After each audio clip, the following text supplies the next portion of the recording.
distracts the candidates. If you need to leave, please do so discreetly. Once we begin the debate, there will not be any readmission to the venue. We are thankful to have the help of the Coastal Carolina Police Department tonight, and if there are disruptions, they will feel free to reserve their right to handle those disruptions as they see fit. Now for our candidates, you'll each have opening and closing statements lasting 3 minutes. I hope you can see the screen down here, which will give you a timer. That'll turn color on your opening statement when there's 1 minute left. When we get to debating, it'll turn color when we get to 30 seconds left. We had a coin toss upstairs beforehand. Mayor Blain-Bellamy opted to let Mr. Richardson have the first word, so Mayor Blain-Bellamy will have the last word at the end of the night. We will alternate back and forth, and everyone will have a chance to answer every question. All right. Again, I just want to make sure that everyone remembers the need for civility and respect throughout the evening. We're hoping we can have a constructive exchange of ideas for a town that I know we all love. Okay? So with that, let's go ahead and begin.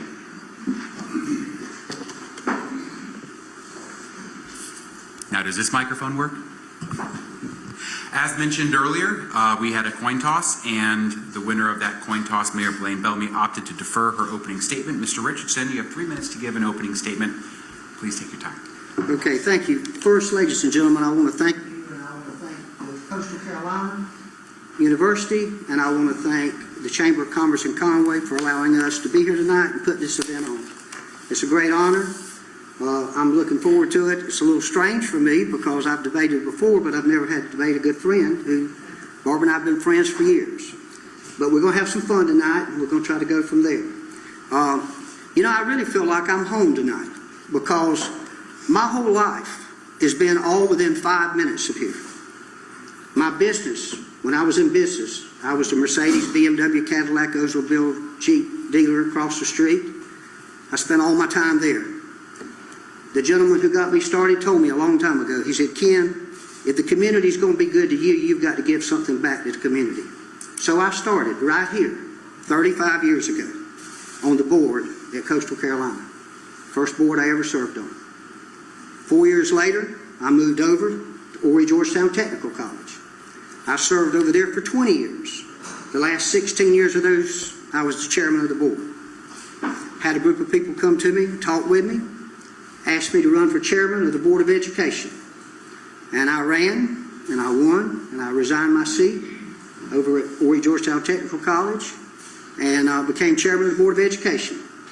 And I thought that I was going to be retired when I finished up my 4 years as chairman of the Board of Education. But things happen, things come up, different things change in life, and had a lot of good friends reach out to me, and quite frankly, I think the biggest supporter of me running for mayor would be my wife, who wanted to get me out of the house. Retirement sounds good until you actually get into it.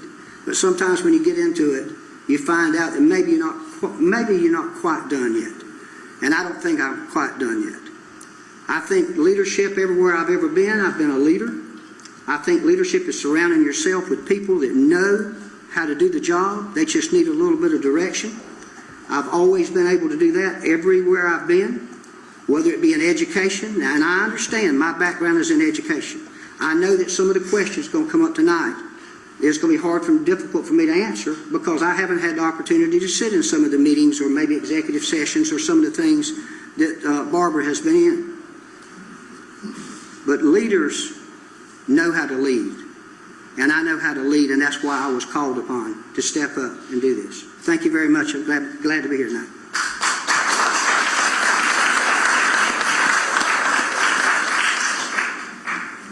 Mayor Blain-Bellamy, if you'd like to give your opening statement. Thank you so much. Good evening, everyone. I also want to thank Coastal Carolina University, the Edgar Dyer Institute. Professor Dyer taught me when I was a student here at Coastal Carolina, and I'm honored to stand here in your institute. I want to talk a little bit about the city of Conway. Conway was founded in 1732. What's important about that date is to speak about how long-standing our community is. 1732 predated the Declaration of Independence by 44 years. It was our first president, George Washington himself, who was born in 1732.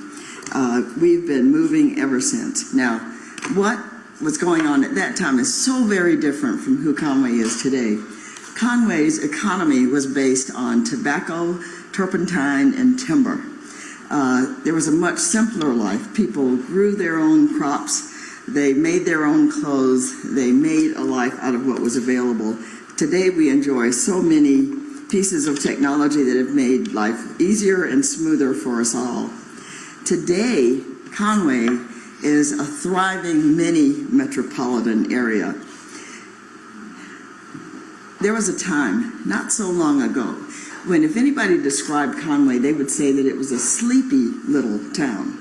That is no longer the case. Conway is a place to have adventures. Conway is a place to go. It is actually a destination. There was a time when we were known as a gateway, and now people come to Conway for its own offerings and its own amenities. We're very proud of the progress that's been made over these years. Most of you have been a part of Conway during the 20th and 21st centuries, and we've enjoyed the best of what Conway can be. I invited a number of our youth to be here this evening for a few reasons. First of all, I believe that everything we say, and we do should really reflect on their future. Every decision we make should be forward-looking so that our next and future generations are taken care of. We have to be very careful that way. Also, these students, I've instituted recently the Mayor's Youth Council. Young people who have stood out as leaders at Conway High School are present because I knew that they needed to see this process, they needed to understand it and own it, they needed to be a part of it this evening. There's some younger students here as well. I just know that they are absolutely our future. I knew that their presence would keep me in line and would help me with my performance, if I might say so myself. Conway's future is one that we should all have great hope in and great pride in. We have some of the most dedicated, bright, young people who today call Conway their home, and if we do the right things, they won't find reason to leave Conway to have a productive and a fun, fulfilling life. Those are the things that we can make a part of our own community right away so that they will have reason to stay here. I hear so many of my colleagues speak about their young children and how their goal in life is to make our community such that... Mayor Blain-Bellamy, I'm sorry, but your time has expired. I'm so sorry. That's okay. So I never looked. I'm sorry. I do. I just didn't say it.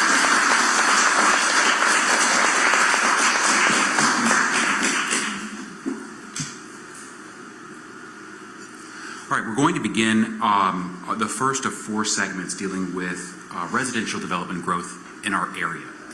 First question is a 2-part question, and again, as Mr. Richardson gave his opening statement first, Mayor Blain-Bellamy will answer the question first. She'll have 2 minutes. Again, the color will change to orange when we have 30 seconds left. After each candidate has had the chance to answer the question for 2 minutes, there will be a 1 minute of rebuttal should you choose to take that time. The first question is a 2-part question. As Conway is among the fastest growing cities in America, what is your vision for the future size of our town?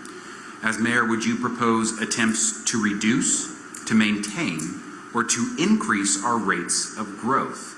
And secondly, recognizing that development continues outside of our city limits and outside the oversight of our city council, how can Conway smartly manage its size given these limitations? Mayor Blain-Bellamy, the question is first to you. Thank you. Relative to the rate of growth, if I had my way, the rate of growth would actually slow somewhat. We live in one of the most appealing areas in this nation. Our tax rates are really good for families, our culture, our properties, even the temperatures that we enjoy are very good. People find great pleasure in moving to South Carolina for those and other reasons. it's not surprising to us that this is the place where everybody would want to be. It is somewhat disturbing that the rate of growth is such that it's difficult to manage growth over time. When you consider the infrastructure needs that come along with large developments, that come along with large numbers of people coming in, my reason for wanting it to slow would have to do with our being able to first catch up and then be able to invite new people in. We don't have the luxury of having that opportunity. In terms of size management, there's very little as a governmental entity that we can do to limit the number of people that come into our own place. We like to think about our own culture, about our character, and how we want to maintain it.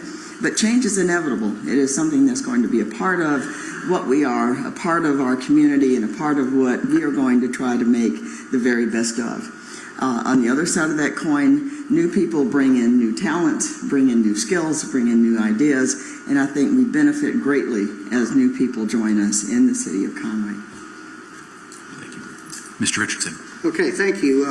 Well, that's a great question, and I'd like to answer it this way. Growth is coming. Horry County is the largest county in South Carolina. It's one of the fastest growing counties in South Carolina, and growth is coming. Whether we like it or whether we don't, whether it comes into the city of Conway or whether it comes into Horry County, it's going to come. What we need to do is make sure it makes sense.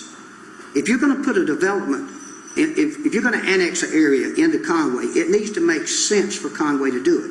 I mean, they're looking at a project right now. I'm not privy to all the information because I haven't been there and I haven't sat in on the meetings. But, I think if a development's coming in, we need to get more out of it than garbage pickup. I mean, we need to have water, sewer, the people that are moving in this area. And I do want to say this. When I make a mistake, if I'm wrong on something, I'm man enough to admit it. And I'm going to tell you something I was wrong on, and I'm man enough to admit it. I have been on these doorsteps. I've been out knocking on doors. I've been talking to people. A lot of people that have moved in from up north, and I owe them an apology because I have been programmed my whole life to say, we don't want anybody from up north moving down here because they're going to bring all those northern ideas. And I'm going to tell you, I was wrong because I've talked to a lot of people in the last 2 months, and I found out a lot of people moving to Conway, you know what they really want? They want that sleepy little river town that Barbara talked about a while ago. They really do. They don't want to take us backwards. They understand that there's growth coming. And I agree, we got to have infrastructure, and I'm sure the infrastructure will be a question that we talk about as we go on with this thing. But the growth has to make sense for the city of Conway. If not, let the county deal with it. If I might offer a rebuttal. Sometimes the decision about whether or not to annex a property is bigger than allowing another governmental entity to deal with it. The city has more stringent standards than Horry County does. I mean to cast no dispersion on Horry County. It's just a fact. We require better setbacks, better landscaping, distance between homes, the kinds of things that are going to make sure that new developments are better for storm mitigation, are better prepared for ingress and egress when it comes to our roads. We need to look at pervious and impervious surfaces to make sure that stormwater can move. And when the decision is whether or not a community needs to be inside the city, that usually falls down to who is going to make sure that it's done the best way. Mr. Richardson, do you have anything? Yeah, I'll throw a little something in there. Let me tell you about annexation. The city doesn't really have to worry that much, or the residents don't have to worry that much about annexation, and this is why. I just told you a few minutes ago about the people that are moving in here. Believe me when I tell you this. When they annex an area in that's going to vote them out of office, they're going to quit annexing people in. That is going to happen. You're going to see that. Now, like I said, growth is coming. What we need to do is be prepared for it. Some of the problems we got right now with growth were started way before Barbara became mayor. They were started in previous city councils. But it's a situation now where we need to understand that growth is going to come, and it's got to make sense for the city. Thank you both. Let's talk a little bit about the proposed Warden Station annexation and the development plan. And I think we all know that there are a number of different factors that we need to balance: the size of the development, the scope of the development, zoning, financial incentives, infrastructure, safety, the environment. And I hope that if I would ask the question of what do we do, you would both say we need to tread carefully, or we need to balance. But unfortunately, that doesn't help us learn much about you. So I want you to tell me about your priorities. If you were to engage in this balancing process, when you're looking at a Warden Station, a new annexation, what is your number one concern about bringing this area into Conway? Is it infrastructure? Is it the environment? Is it flood? At some point we have to say, this is my number one priority and this is what I stand for. The buck stops here. And Mr. Richardson, this question is first to you. Okay, to answer that question, yeah, the buck does stop there, but the problem we're having right now is the infrastructure problem. And I would like to say this: I do not, people want to ask developers to come in and say, okay, if you're going to put a development in, we would like to see you spend, we want to see you 4-lane Highway 701, for example. That's just an example. You're never going to see that. I mean, you might get a developer that can afford to put a turn lane in, or you might get a developer that can afford to maybe do a few little, maybe projects, beautification projects, something like that. You're not going to find a developer going to come into South Carolina going to put a program in that's going to 4-lane a highway. Because if you're going to 4-lane a highway, you're going to need either at least state money, if not federal money. And you need somebody that can go in there. You need a leader that can go in and negotiate and get some of these people on the phone and talk with them, because infrastructure is not going to be fixed. Anybody on city council or mayor that stands up here and tells you they can fix the infrastructure problems, they're not telling you the truth. Because it's going to be done, it's going to have to be done using state and federal dollars. And when you do that, you need to be able to pick up the phone. You need to be able to call and talk to your senator. You need to be able to call and talk to your House members. You've got to get people, you've got to have a delegation. We've got a great delegation here in Horry County. I actually serve on the Flood Commission. I serve with a couple of these guys. I'm telling you, there's a lot goes on that people don't hear about, because unfortunately, I know we got a lot of news coverage here, but sometimes all the news don't get out properly. But to answer your question, infrastructure is not going to be handled. You could try to pass it on all you want to. You cannot 4-lane a road and expect a developer to do it. It's just not going to happen. Thank you. Mayor Blain-Bellamy. Thank you. I also served on Governor McMaster's Flood Commission. I think maybe you weren't there when I was. No, I'm on the county. Excuse me. However, I was on the Governor's Commission. Floodwater mitigation would be the biggest concern that I have. We live in a time where scientists, whether we believe it or not, are certain that global warming is a consequence of the way that we've treated our Earth. I recently had a trip to Anchorage, Alaska. I'm looking at a body of ice, and every few seconds there's a kerplunk in the water. I think it's very real. And our recent history has shown us that we have reached measures of flooding that have never been known before, and they're coming more and more often. So that is the biggest concern that I have. There are a number of ways that flood water can be mitigated. I spoke just a minute ago about pervious and impervious surfacing. There are hydrologists and other experts who have been working long and hard from around the nation looking at ways to control the flow of water and the management of water. It is going to come. It has to do with what we do with it.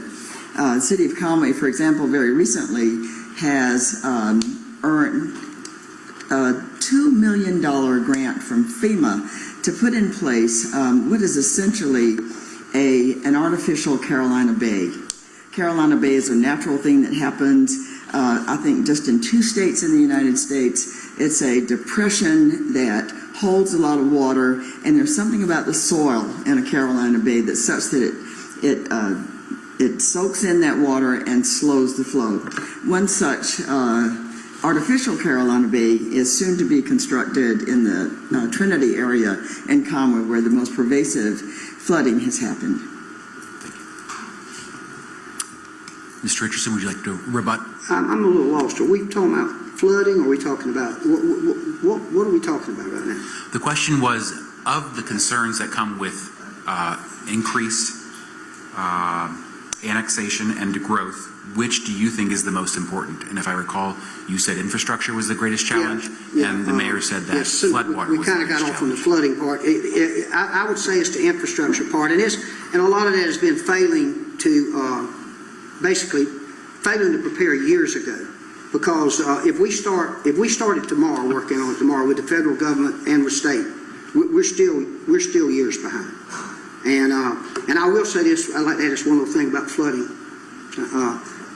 The best way to stop water from flooding Conway is to stop it from ever coming to Conway. That is the best way to solve that problem. And I'm going to tell you, the people in North Carolina, it's going to be a joint venture. If you want to stop that, you're going to need to work with North Carolina. The people in North Carolina, they don't have the money, but they've got some of the best ideas I've heard. South Carolina has the money, but don't have the good ideas. It's going to have to be a joint venture working together. So, and I'm sure there'll probably be a flood question come up later down the road. So, thank you. I have no more. Mayor Bellamy? Moving on to a slightly different topic than growth, Conway, like many other areas in our region, has to grapple with a poverty rate, which is quite higher than the national average. Now, thankfully, we benefit from a number of valuable nonprofit partners who help us to address this issue in our community. And again, a two-part question. What do you think is the city's role in helping to alleviate policy, as opposed to that of our outreach, the charities and churches and nonprofit partners? Secondly, there is concern among some of our residents that establishing more services, a homeless shelter, for example, points of distribution for food, draws in more individuals than we can assist. How do you strike that balance, and do you think those concerns are well-founded? This question first goes to Mayor Blain-Bellamy. Thank you. There's no question that poverty is a growing issue in our society. All of us have noticed in the last year how much rents have increased. The homeless population grows by the day, and there are no controls in South Carolina for rent. People are struggling with everyday needs, and it is something that doesn't only happen in Conway, but in every municipality in the state and beyond. The city has taken an active role in funding those organizations that you spoke of. We have provided space for many of the charitable organizations. We give funds and grants to several others of them. We support opportunities to build parenthood and fatherhood, such as a Father's Place. We respond to those needs that are brought to our attention that we have any opportunity to give aid to. The alleviation of poverty is larger than life. It is going to continue to be pervasive in our society, and it is in part because there's this notion that a handful of people should own all, leaving everyone else to their peril. I don't have any particular answers to what we get to do with that, but we certainly are holding back on every opportunity we're giving every opportunity to provide the best level of services we can at the lowest cost. We have scholarships, if you will, for people who find themselves unable to pay for their water bill and that sort of thing. We work with ECHO, which is a regional organization, to seek housing for people and give money to them. Thank you. Mr. Richardson. Poverty is real. Homelessness is real. And I can tell you, I'm speaking from experience. I actually just bought a piece of property myself in downtown Conway the other day. 3 times we've had to have the police come and move the homeless people out. Twice I've went there myself to get them out. And all they're doing is they're moving from that location, going up under the Highway 905 bridge, and they're sleeping up under there. So we've got a problem with that. They went inside this building and completely demolished the inside. In fact, I had a lot of people asking, what was I going to do with this building, because they immediately saw a dumpster there. The reason they saw that dumpster there is these people demolished the inside of this. And I'm going to tell you, I don't know, I really don't know where they're at on that, but you know, there was a lot of talk back a couple years ago that they think that maybe that might have something to do with the building that burned over the Whittemore Park Elementary property. I don't know. I know that, I don't even know if the investigation has ever been finished on it. But it's real. Poverty's real. But you know, ladies and gentlemen, when gas is $3 and $4 a gallon, and it costs you double your groceries to what you used to have to pay, and you can't hardly get things. I mean, you know, look at where the country. It's not just happening in Conway. It's happening all over. It's happening all over the United States. We've got to try to do something to fix this problem.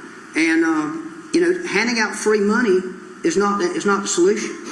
Because I know for a fact Conway doesn't have the free money to hand out.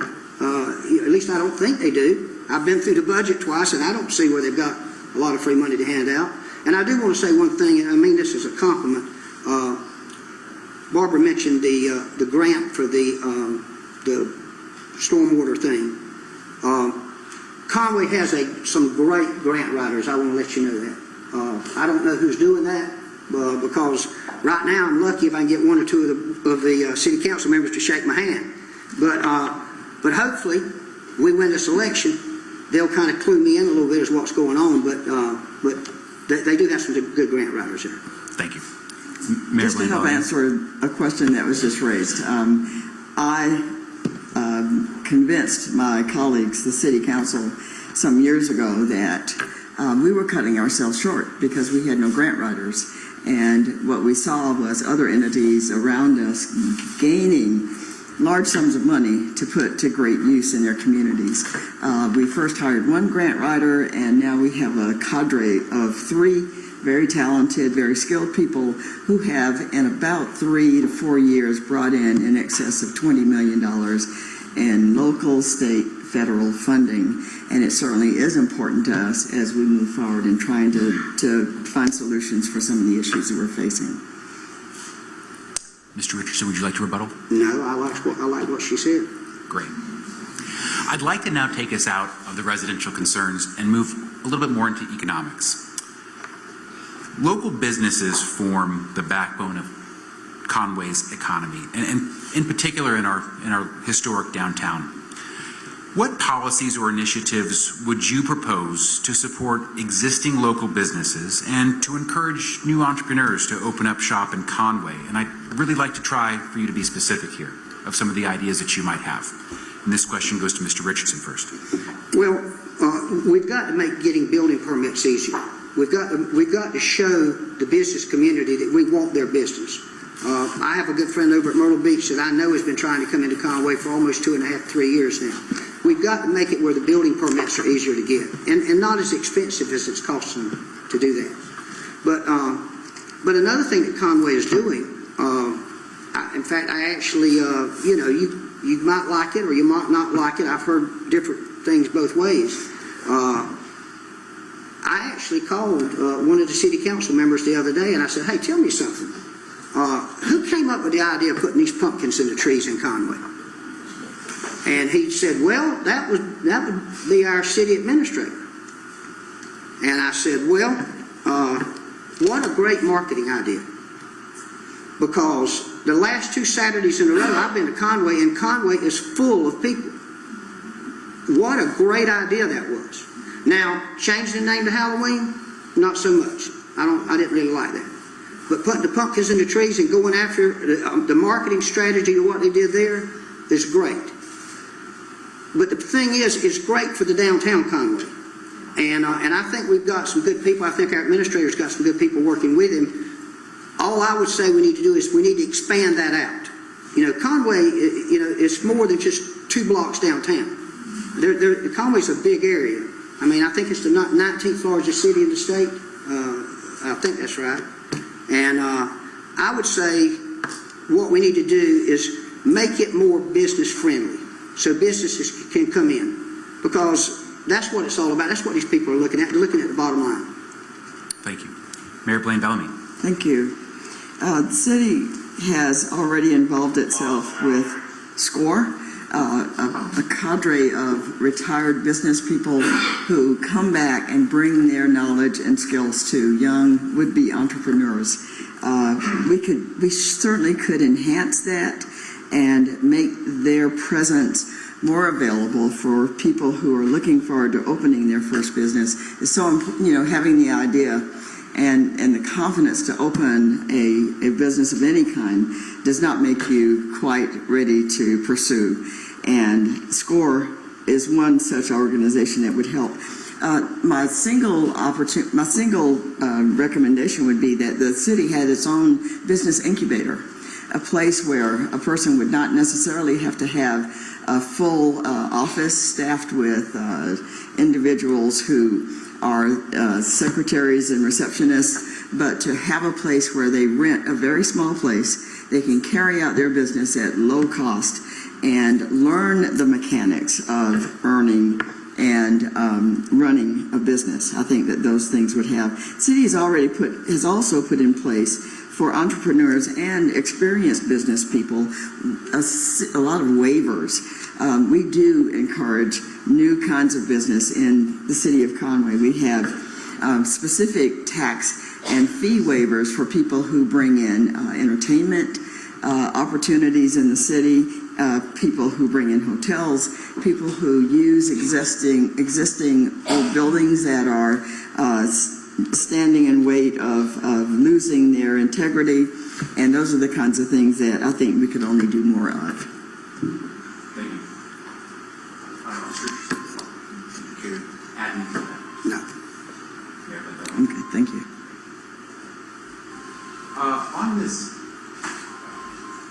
On this again, thinking about our economy. Conway's economy is driven by a few distinct economic sectors: healthcare, education, retail.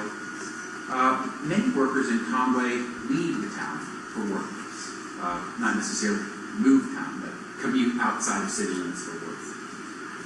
Tell me how we might diversify Conway's economy to create a more diverse job market for residents. And do you see any areas in particular that you think are attractive for growing our economy? And this question first goes to Mayor Blain-Bellamy. The city is involved with the Myrtle Beach Regional Economic Development Corporation. I'm a member of its executive board. The purpose for that organization is to bring in new, well-paying jobs into our community, whether they sit in Conway proper or if they're just close enough by, that they add to the economic stability of our area and offer good jobs to people. We've had a lot of success with that, and the city supports the working of that organization. Beyond that, we do work very hard to offer the guidance of experienced entrepreneurs, those people whose businesses are growing, those businesses who have an opportunity for more jobs and more opportunities for the people who live in Conway. Thank you. Mr. Richardson? I think one of the things we got to do is we need to use our industrial parks. We need to bring some infrastructure. I mean, it's not infrastructure. Excuse me. We need to bring in some new jobs. And I'm going to tell you, one of the greatest things that we have. I don't want to upset anybody at Coastal Carolina, but one of the greatest things we have is right next door. I mean, Horry Georgetown Technical College is turning out skilled labor every single day. I had the privilege last year, which was my last year being on the school board, and I had the privilege of watching 13 young ladies graduate out of high school from ATA. They all got their beautician, cosmetology degrees. They all had jobs the first 2 months. And the best part of it is they were all paying taxes in 3 months. And that's what we need to do. We've got to bring in I mean, right now, one of the best programs at Horry Georgetown Technical College is the welding program. But every one of our welders, as soon as they graduate, they take off over to Charleston and go to work with Boeing. Now, I'm not saying that Conway can compete with Boeing, but we can create jobs, and we need to create jobs. And we've got a great thing here with skilled labor right here locally. I mean, you can get it. I mean, basically now you can go to Horry Georgetown Tech for free. And I know one of the things when I become the mayor that I would like to do is I love Coastal Carolina. And I think what we're doing with Coastal Carolina, the way the partnership, the city of Conway and Coastal Carolina is a great thing. But we also need to partner in Horry Georgetown Technical College. We don't need to forget about them. They are just as important. They are doing skilled labor. They're turning kids out in 2 years with degrees, with jobs, who immediately start paying taxes. And that's what we need to try to do. We want to bring our tax base up, because then they're going to go out and buy houses. And we don't need children that graduate and move away. I mean, that's what's happening to a lot of places now. Mayor Blain-Bellamy? The mention of using our industrial parks I find a little odd, in the sense that our industrial parks are full. The county has been slow about opening new opportunities for more new businesses to come into this area. That's been an issue that has been discussed in some of the groups that I'm involved in, such as the Regional Economic Development Council. So we do have a very strong relationship with Horry Georgetown Technical College. We recognize the value of that institution, our high schools, Coastal Carolina, Miller Mott, all of those institutions of higher learning that are part of our city. But that doesn't help with the development of jobs. We're training people. They're getting everything they need to go to work. It's our job now to find a way to attract and to have spaces in place for Thank you. new organizations. Mr. Richardson? What we need is a mayor who will call county council. We need a mayor to call the legislators and tell them what we need. I'm not saying that we've got to build a new welding business in downtown Conway. It can be out in the county. All I want to do is get the jobs in Horry County, because a lot of those people are going to buy houses in Conway. They're going to spend their money in Conway. They're going to go to the restaurants in Conway, and they're going to grow the economy in Conway. That is what I'm saying. Thank you. You've broached the topic already, Mr. Richardson, so I think we should run with it and think about our institutions of higher learning that we have here in Conway. What are your goals with respect to not only Horry Georgetown Technical College, which you've discussed, but also with Coastal? What collaborations would you like to foster or see emerge during your term if you are elected mayor? And this question goes to you first. Well, this is going to be a tough thing for me, because I'm immediately going to have to become a diehard Coastal fan, and I've been a South Carolina fan for years, so I guess I've been through enough suffering. No, I think the city administrator's done a good job bringing Coastal into the city of Conway. We got the new Teal shop open now. We've had, I think, 2 games that we've had game nights in the city, and I didn't by any way mean that the city or Barbara was neglecting Horry Georgetown Tech. I'm just saying make them more inclusive. I mean, at least make them, I mean, you know, you got the Teal Way, you got a lot of things going on over in Conway, but let's make Horry Georgetown Tech more inclusive. I think that, you know, when I went on the school board, my #1 goal, and I told, we got one of our board members here tonight that served with me. I let everybody know the very first night why I was there. I told everybody, I said, I'm going to serve 1 term, and I want to get the penny sales tax passed. That's my #1 goal.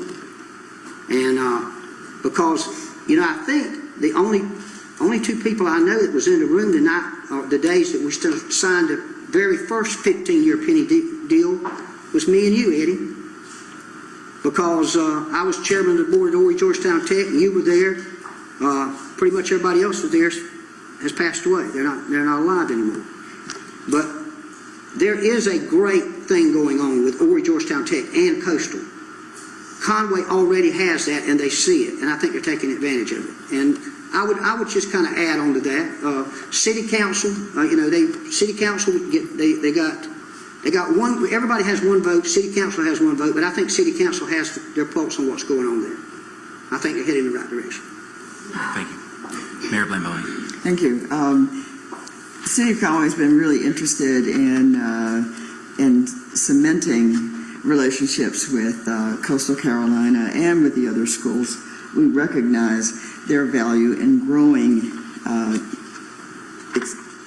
workers and for being partners in much of what we do.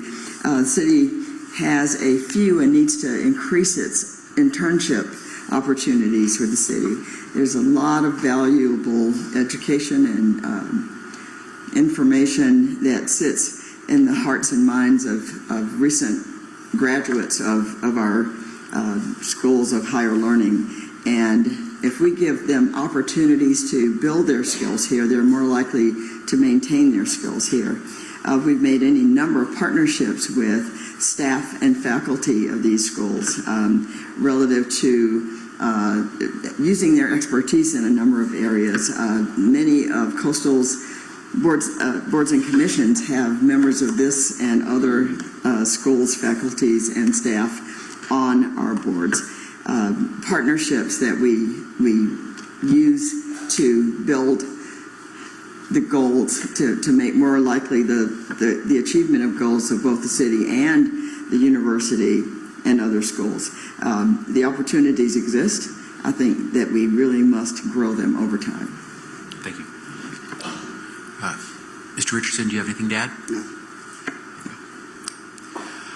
Let's now move to the third of our four areas and talk a little bit about recreation, tourism, attractions.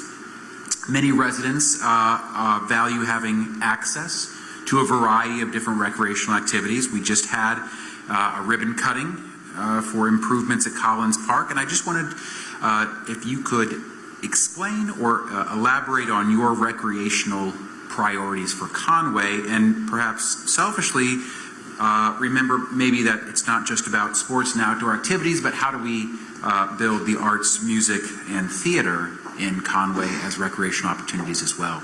And this question will first go to Mayor Blain-Bellamy. Thank you so much. We have, over time, spent a lot of thought on responding to the requests and the desires of our residents. The ribbon cutting that you speak of that happened roughly a week ago was the opening of 5 new pickleball courts. Pickleball is something that I had never heard of 2 years ago. But as more of our residents come from other places, and particularly among more mature residents, pickleball is something that they adore. I think the opening of those 5 new courts speaks to the fact that we respond, and we respond fairly quickly to what is asked of us. We have an opportunity to grow our arts. I often think about what a great job the city does with recreation for its youth in particular. We have thousands of children who are involved in our sports and our sports teams, and they grow monumentally every year. We're touching a lot of lives. But I think about somebody who was like a younger Barbara, who had no interest in sports, who could not run, catch, hit, throw, do any of those things. And, I've come to understand the value of sports in the life of a child. I know that it builds confidence, that it allows them to learn how to work with a team. It teaches them that it gives them more reason to have self-esteem. It's really, really important. Because I couldn't do those things, I didn't want to see the value. I've come to understand that. But that's where the arts come in. I think if there's any void in what is currently available in the city of Conway, it has to do with arts for our students. As our public school systems provide fewer and fewer opportunities for those things, for visual arts, for performing arts for our kids. Here's a wonderful time for us to work with the Theater of the Republic and offer those things. There's been a lot of talk about what we would do. I'm sorry, but your time has expired. So I don't have 2 minutes more? No. I'm sorry, but that's Mr. Richardson's time. I'm sure he'd like to keep it. I think I got that question. The first thing I want to say is I'm a season ticket holder at the Theater of the Republic, and I go because my wife makes me. So I want to say that right off the bat. Recreation to me is driving over to Myrtle Beach to Krispy Kreme. That's about as close as I get to recreation. But I'll tell you what, I'll tell you, I want to make a promise, and if you'll go back and you'll check my record, every time I make a promise, I've kept every promise everywhere I've been. But one of the things that I'm going to push, because I know when I'm elected, I'm only one vote. I know that City Council has to agree with me on this. I want 6 new clay courts, tennis courts in downtown Conway. I want 6 new clay courts because the average population of the age of Conway is 55 years old. The courts out at Collins Park right now, the tennis courts, they're hard courts. It destroys your knees. I mean, people that, if I was athletic, I could not play them because it would destroy, well, that's my excuse, it would destroy my knees. But one of the promises that I'm going to make the people right now is I'm going to do, and the pickleball courts are great. And I'm like you, I didn't know about the word. I went down to Florida a couple times. But I would do what I could and try to get the city council to work with me to find us a piece of property and build us. At one time, Conway, we could host USTA events. The seniors had a place to go. We had clay courts. It was a great booming business. We had our own pro downtown. Everything was going great. And then the flood came. And then, unfortunately, that's one of the byproducts of the flood coming in and destroying it. But one of the promises that I'm going to make, I'm not saying I can do it because it's going to take 3 votes to do it, a total of 4. And that is to try to put clay courts somewhere in downtown Conway. Thank you, Mr. Richardson. Mayor Blain-Bellamy? Nothing. Thank you.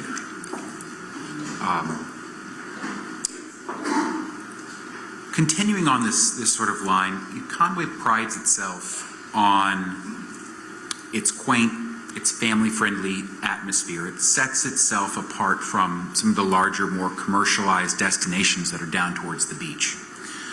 However, tourism still remains an essential aspect of our local economy. And I'm wondering, where do you find yourselves when you balance the push for a more vibrant nightlife, more local events, festivals, a public consumption zone, these sorts of events that draw people to our community versus maintaining that quiet, quaint, family-friendly atmosphere? And this question will go to Mr. Richardson first. Well, thank you. I think the family atmosphere is something that happens most of the time during the day, not at night. Most of the time, by the time the night gets here, the children are home or they've got school and that kind of stuff. I see no problem with having a designated area where people can go and relax and have a good time. The best hidden thing we have is the riverfront. Now, I know that we've got a new river walk coming now.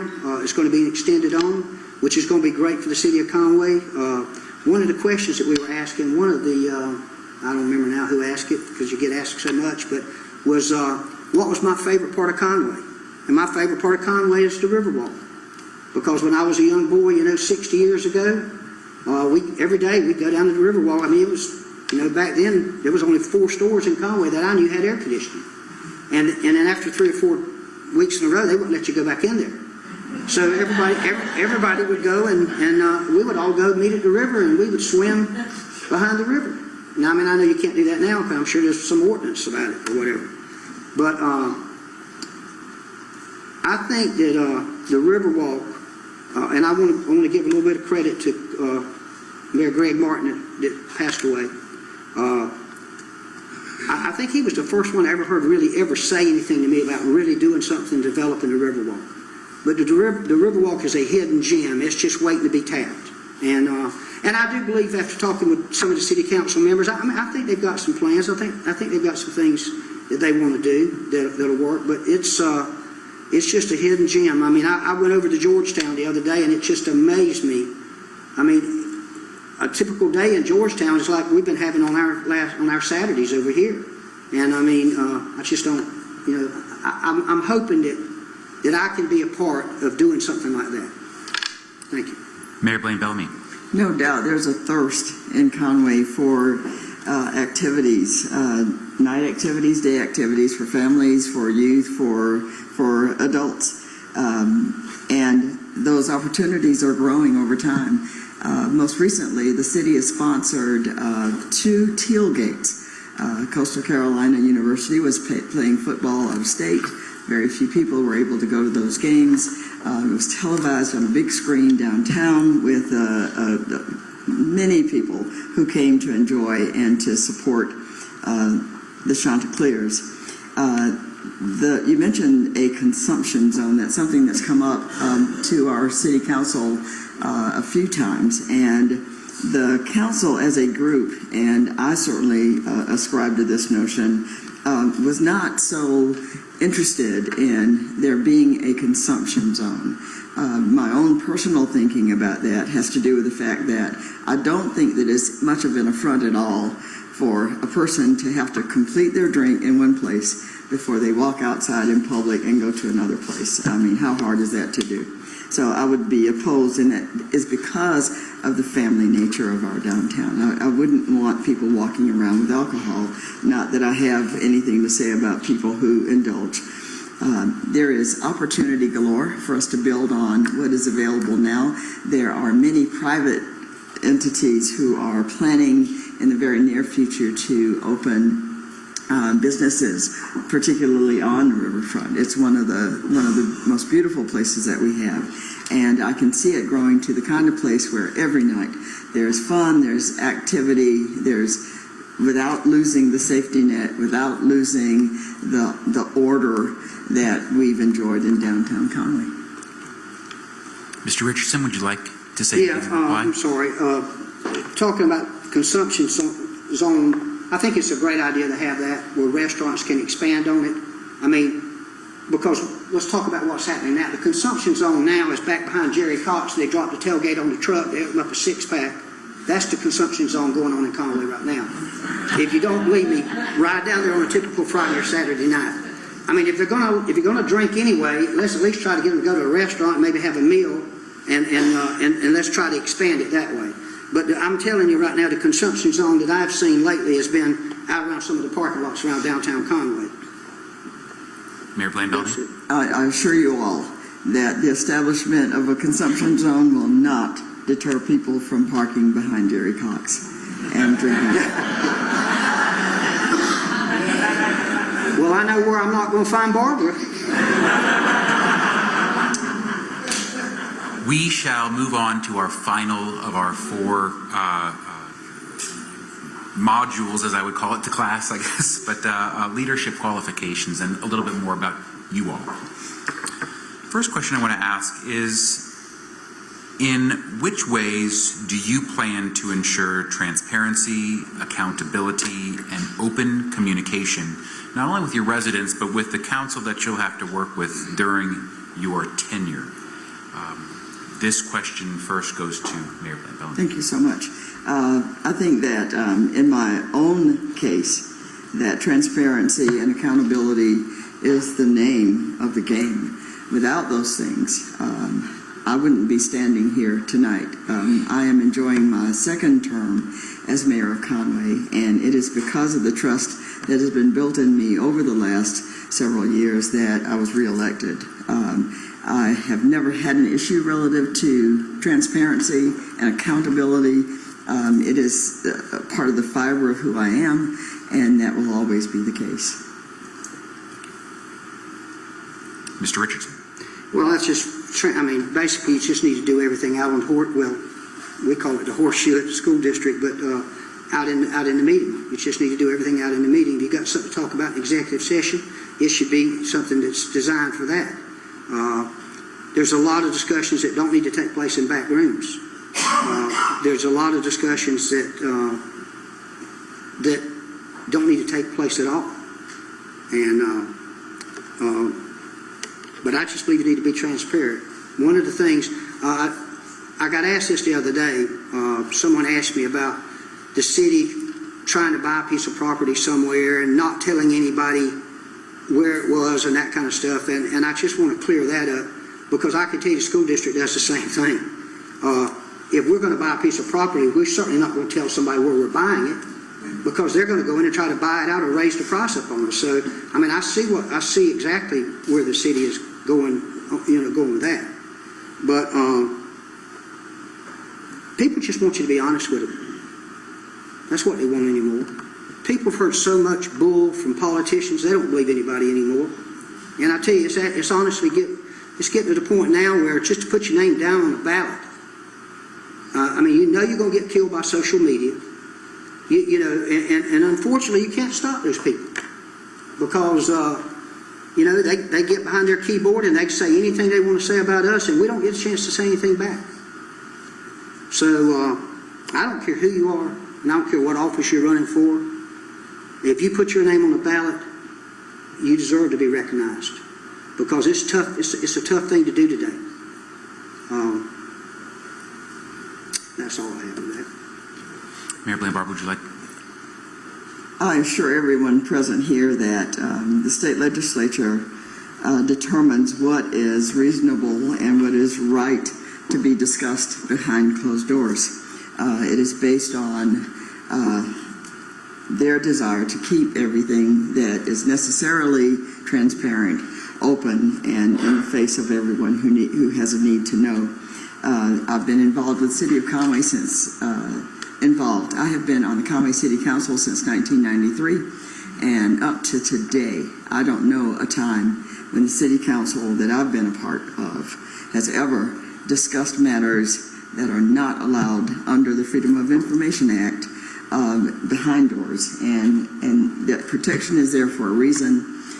Mr. Richardson said it well when he said that there are some things that you must have some privacy. Those things regarding contracts and negotiations and land purchases and the price for which you're willing, the price that you're willing to pay. We follow those rules, and Thank you. I don't know any time that we have not. Thank you. Mr. Richardson, would you like to rebuttal? Okay. Next question. Over the summer, there was some tension in Conway over recognizing the rights of the LGBTQ community while respecting also the sincerely held religious beliefs of some of our residents. When conflicts like this arise, what do you see as the role of the mayor in navigating these conflicts? Or in other words, local governance often requires collaboration between people with conflicting interests. How do you build bridges and find common ground? And this question first goes to Mr. Richardson. It's for me first. Well, I can tell you this. When I become the mayor, I'll never do a proclamation unless it goes through City Council first. I don't think City Council should be blindsided by the mayor making a decision without not running it through. The second sits a little bit closer to home with me. 8 years ago, when Barbara was first elected, I remember sitting around. Conway's a small community. We still sit around the table at night. We still talk about what we did during the day and that type of stuff. And 8 years ago, when I sat around the table with my grandchildren, we were talking about transformers. Now, I don't know if you know what transformers are, but they're little cars that turn into robots. I had to get a lesson in that. The problem we got today is kids are sitting around talking about transgenders. And I'm going to tell you, it's tough. I fought 4 years to keep this out of our schools. I got a phone call 3 weeks ago from a grandmother who picked up her 7-year-old granddaughter from school. And she told me the whole way home the conversation was about LGBTQ. Now, I don't have a bit of problem with Barbara feeling any way she wants to about it. But when you're the mayor of Conway, you're the mayor of Conway. And sometimes what you say has repercussions. And that's what's happened here. If it was not for flooding and some of the things that's happened in Conway in the last, and the reason I'm saying flooding, because I got flooded out for the last time. My wife and I moved into Conway. But I've got family and friends that are gay. I don't have anything about anything against them. But Your it time needs has to expired, stay, Mr. it needs to stay in its place. Thank you. Mayor Blain-Bellamy, excuse Thank you so much. I was approached as a mayor of Conway to write a proclamation. It's called Gay Pride. Speaks to, my proclamation spoke to how we should love and respect everybody. That's who I am, and that's what I've been taught. I learned that at home. I learned that in church. I learned that everywhere I went, that God made each and every one of us. He made us so unique. It's amazing the myriad of differences that He's found a way to make among all of mankind. It's just incredible. Now, there are biblical passages that speak to that matter. And if you pay attention to Leviticus, particularly chapters 11, 25, and 29, there are several things spoken about relative to homosexuality. But if you look a little closer at Leviticus, you'll find so many other prohibitions. We're prohibited from eating shellfish. We're prohibited from eating pork. We're prohibited from wearing clothes that are made of different fibers. We're prohibited from shaving the sides of our head. I see a lot of shaved heads in here. We're prohibited from shaving our faces. And how any group of people can single out one thing that is an abomination. So I come from a place that says that we are to love everybody.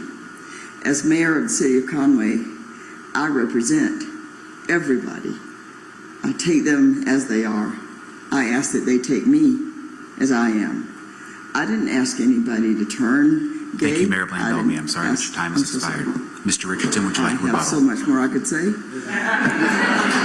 We have more time. I'll say this. One of the things, of course, everybody puts all these videos out and you see it and that stuff. One of the videos I saw was where Barbara said that the crime against gays in Conway was rampant. And I'm here to tell you, I had someone send it to me. I got 20 years of reports, SLED reports, not one single hate crime ever against anybody in the city of Conway. So if it's rampant, I don't know anything about it. That's all I have. Mayor I'd Blain-Bellamy. just like to say that I deny what was just said. I have no idea what he's talking about. I would like to see if, I'm going to ask the audience to please be respectful. I would like to bring us back to the core of what that question was. I appreciate the discussion about the LGBTQ community, but again, this will not be, has not been the first, will not be the last time where conflicting interests meet in our town. And again, I asked, how do you plan to build bridges and find common ground between groups that are in conflict? That's what I see as a mayor's job in this. And I would be happy to give you each more time if you would like not to continue down the road about the particular events of the summer, but to think about this idea of, as a leader, how do you find common ground between groups with differences? And I believe Mr. Richardson had this question to start, so I'll allow you another shot at it for 2 minutes. I've been able to speak with any number of people on any number of subjects where we simply disagree. Our interpretation is different, our experience is different, we come from a different place, a different time, and we've been able to discuss those things, some of which we've never come to absolute terms with, but we walk away respecting each other, understanding that the reason God gave each of us a head, a heart, and a set of experiences is so that we can make our own determinations. It's a sad time when just because I disagree with somebody that I have to call them names, that I have to call them out, that I lose respect for that person. Now, how to merge that, I don't know. I don't know what the difference is between that person with whom I can have this discussion and walk away with both of us feeling whole. But I'm going to work on learning better how to get people to do that. Mr. Richardson. I think the answer to that question is very simple. I think that a lot of this wouldn't even have happened if Barbara would have just went to City Council first and told City Council what she was doing, give them the opportunity to put their input in. I've been told by 2 people on City Council they didn't know a thing about it till it happened. So I would say the best thing to do is, you're the mayor. You got 1 vote.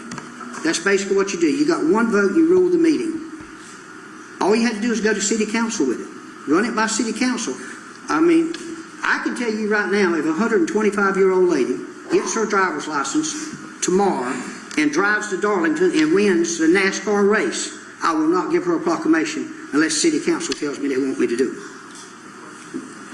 We're going to now move on to my final question for the evening.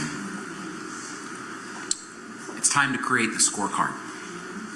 Should you be elected, and I'm going to hold you each to this, what are the indicators that you would like us to look back on to assess the effectiveness of your tenure as mayor? What's the measure of success that we can hold you to should you be elected 4 years down the road? And this question will first go to Mr. Richardson. Well, I think the best way to answer that is this way. We need to be in a situation where we work with City Council. I think City Council is going to have to step up and be more inclusive in what's going on and what decisions are being made. Another thing is the people that work in the city. There was another rumor going around that when I went in, I was going to fire everybody that worked with the city. Well, first off, there's only 1 employee that works for the mayor and city council, and that's the city administrator. So why would you want to fire anybody as hard as it is to get employees today? I mean, I would think what you'd want is to go in and I mean, like I've tried to say here tonight, I think Conway's got some great employees, and I think they're doing a great job. So I would say judge me down the road by what kind of leadership skills I show. See how I include City Council in every decision, not just every once in a while. I can promise you City Council will never be blindsided as long as I'm the mayor. Thank you. Mayor Blain-Bellamy. City Council has not been blindsided. Simply put, the mayor's seat has just a couple of opportunities beyond that single vote. The mayor can call a curfew, and the mayor can write a proclamation to pull in everybody when you're asked to write a proclamation. Makes no sense. Our meetings are deeply involved with the depth of all those matters that are going to make Conway a better place to live and a better place to grow your family. It is impractical that every time there's a request for a proclamation that the entire council get involved. But the council is always aware, every single time aware. Now that is in the purview of the seat of the mayor of the city, and why any mayor on any subject would need to reduce that opportunity or to get everyone involved in making that decision makes absolutely no sense to me at all. I think we're talking about a single proclamation. Nobody wanted me to get a proclamation for Jewish History Month. Nobody asked me about a proclamation for Garden Club Month. Nobody asked about any other proclamation but that one. I will always believe that that proclamation was the right thing to do, and I stand behind it wholeheartedly. I apologize for the interruption. Well, like I said, when I started out tonight, I said, Barbara and I are friends. We've been friends our whole life. We just disagree on a few things. This happens to be one of them. That's all I have. No more. Well, we have reached the end of my questions. And so now it's time for you all to offer your closing remarks to our audience. If you recall from our coin toss, Mayor Blain-Bellamy opted to defer to second. Mr. Richardson, you will have the first 3 minutes, and then Mayor Blain-Bellamy, you will have the second 3 minutes. Whenever you're ready, sir. Okay. A wise man once said that the beginning is sometimes the end. So I would like to end my speech tonight with the way I began it. Conway's at a crossroads. We've got to decide what we want. We've got to decide what kind of leadership we want to see in Conway and where we want Conway to go. And like I told you earlier, I do not want to take Conway backwards. I don't want Conway to become Mayberry, but I don't want us to turn into San Francisco either. I love Conway. I've always loved Conway. I'm raising my family here. I'm proud to say I stick to what I say. I've been married to the same woman for 46 years. A lot of people can't say that today. I've raised my family in Conway. I'm raising my grandchildren in Conway. I love Conway. I want to be your mayor. And if I'm your mayor, I'm going to do what I say I'll do. And I promise you, like was stated earlier, I might have the right to do a proclamation, but I will never do a proclamation without City Council coming to me wanting me to do it. Thank you, Mr. Richardson. Mayor Blain-Bellamy. I've spent the majority of my adult life in helping professions. I was a 25-year social worker. I went to law school at a very late age. I graduated when I was 50. And instead of being involved in a firm through which I might have made greater inroads just in terms of my own progress, I chose to open neighborhood legal services so that those people who couldn't find anybody to represent them, that they could come to me. I was involved with City Council since 1993. I ran in 1992. And there has to be some value in the years that I've put in. I have watched us from one end to another through our growth, through our good times, through our hard times, and I've grown with it. I've learned an awful lot. I've got an awful lot more to give. I have served 10 years on the Conway City Council. I interrupted my second term only because I had an opportunity to go back to school and to learn more. I went to law school when I was a month before I turned 47 years old. I've always been about growth, about learning, about doing, about being there for people, about taking somebody from where they are and help catapult them up to the next level. I've always believed that it was my job in life, whether we're talking about an individual or whether we're talking about an entire community. I've put my all into becoming that person who will work and work steadily to make the living opportunity, to make the lifestyle, to make every day better for my neighbors. It is what I do. I'm moving along in that vein in the sense that as the water rises, all ships should rise. And I've moved up along that in the same way. I put a lot of pride in the fact that the phrase might sound a little cheesy to somebody, I love Conway, but it is the depth of who I am and in my soul. I was born here.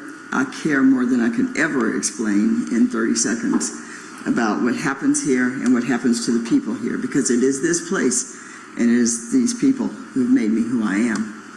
And I think that there's nobody better to continue to move us in a progressive way that's inclusive of all people and to make this a better community in which to live. Thank you. I'd like to thank the audience and our candidates today for your professionalism, for answering honestly. I'd like to thank the audience for being well-mannered. I have one last request for you, and that is to be sure to vote. With that, let's please give our candidates a warm round of applause.